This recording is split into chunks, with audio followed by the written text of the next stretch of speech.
All right. Thank you so much for being here.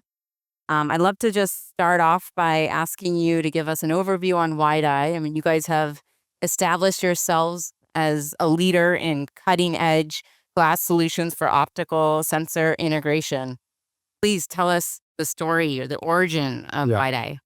So Wideye is part of AGC, and it's part of Mobility Business Division Office. And it's an office that gives opportunities to people within AGC to incubate new ideas and new projects.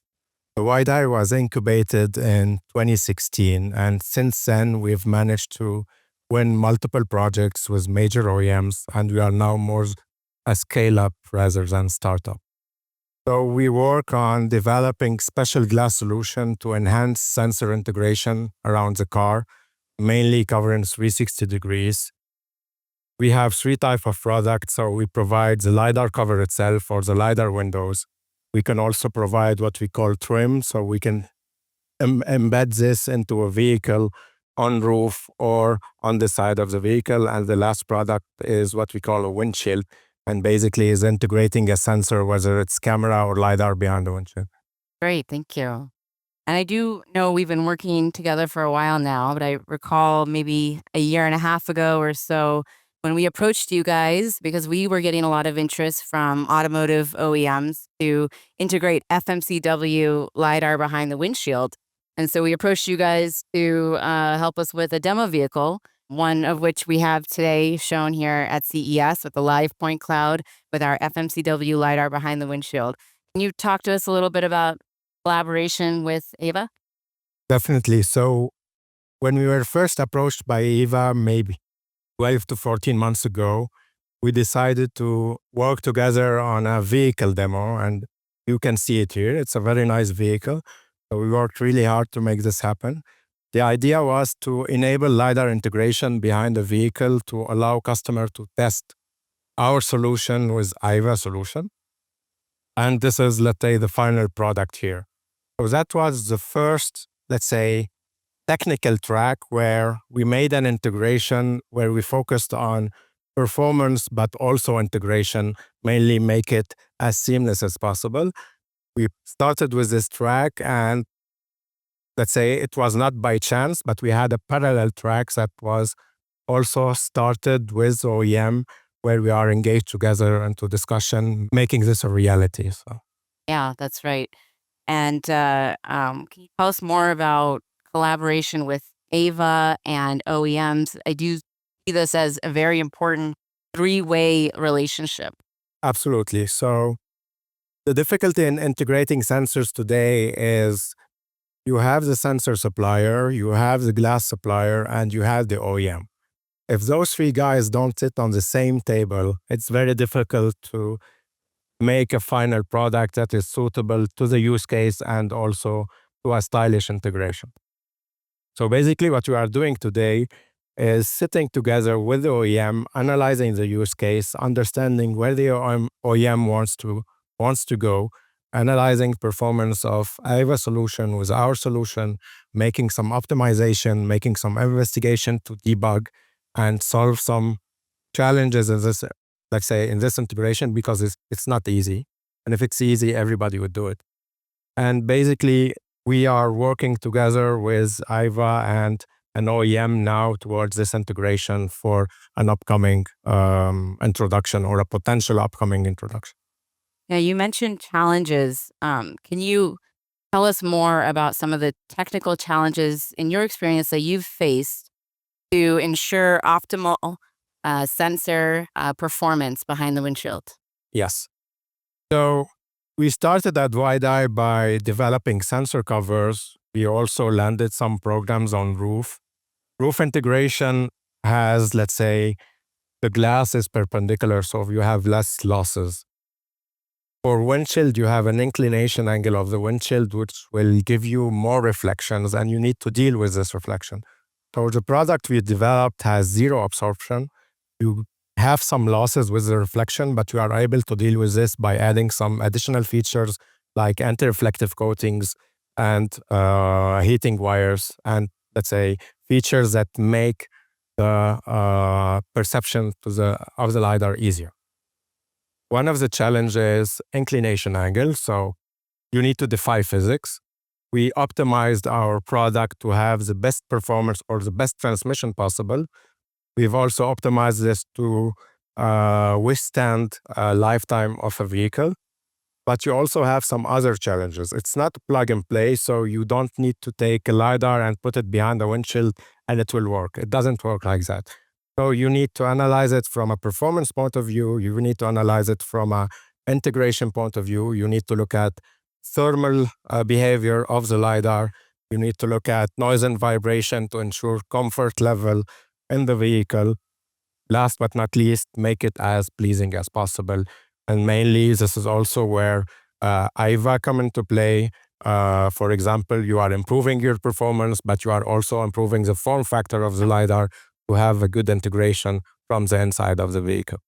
Yeah, and I would add to that and say with any LiDAR technology, you are challenged by some loss behind the windshield. But in Ava's case with FMCW technology, we have the unique ability to tune our polarization angle to minimize that loss for the best performance behind the windshield. And it's a very good point because flexibility in architecture design and flexibility in, let's say, modifying laser power or polarization of the LiDAR, which is something you guys are doing, Yep. would a lot help make this a very successful integration. Yeah.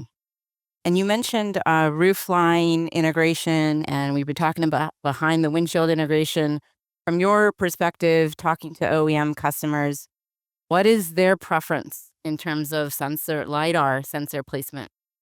Part of my job is to understand where the customer is going and develop solution going towards or answering these requirements. We've seen that LiDAR integration started in 2018, first integration by Audi 2018, 2019. But we are seeing a very, let's say, clear trend today of moving the LiDAR from the bottom side of the vehicle, from the grille or the bumper towards a higher position. Why? Because when you have the LiDAR in the bottom position, you have difficulty to detect cross-in or cut-in scenarios. When you pull it up and 1 meter or 1.4 meter backwards, you have a better visibility, you have a better peripheral view, you can detect vehicles earlier. And you have two options for this. The first option is roof, and the second option is windshield. We are seeing a momentum on roof integration for SOP 26, 28, but it is an integration that is being, let's say, sensor guy loves it at OEM, but design guys hate it. So you'll need to modify the vehicle design. You'll have a bump, and some car makers loves it, some don't, but design people hates it. But you are seeing this integration because it's allow the best performance. So we are seeing a momentum on roof 26 until 28.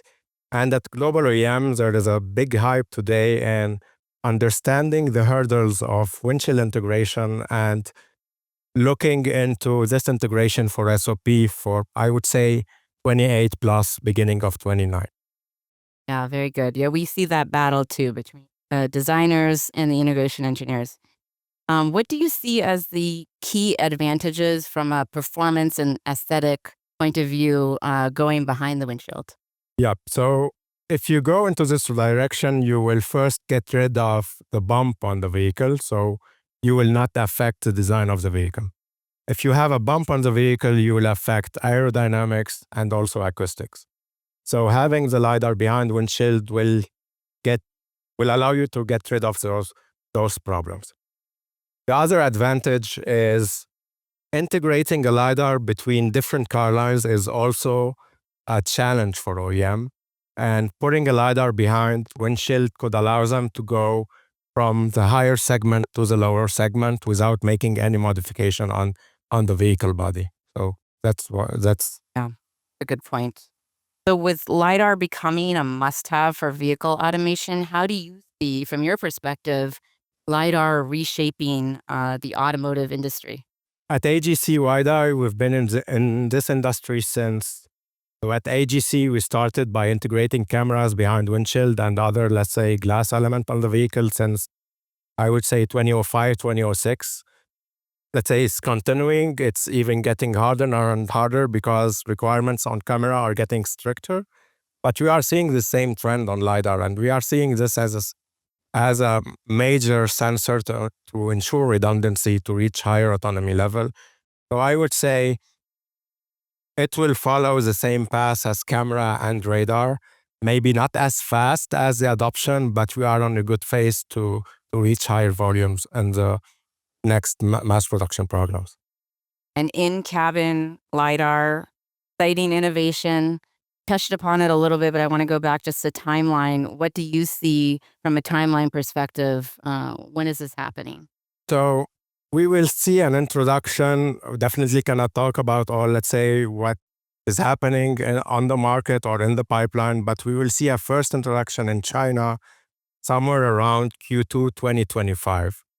The use case is different. So mainly the use case is tackling a level 2 or level 2 autonomy. There will be probably 2 to 3 cars in China next year, 2020, end of 2025, 2026. And we see also major OEM looking into or launching pre-development programs to investigate whether a higher autonomy level is reachable. And one of these autonomy level is level 3 with something about 100 kph per hour. And this is where we are, let's say, discussing with multiple OEM to investigate whether this use case is feasible. And part of the job we are doing with you guys is to test, investigate, debug, try to find what is working, what is not working. And it's also to bring this to mass production. So it's easy to make one windshield that is perfectly tuned to a LiDAR, but it's hard to make a population of windshield that is quality controlled to lower the effort on the LiDAR supplier side and the OEM side for calibration at end of line. And this is what we are working on our roadmap. Yeah, and certainly our collaboration with you guys has intensified quite a bit in the past year. Working with you on our vehicle demo, working with your engineers. You guys have our sensors. You've been testing on your side. Yep.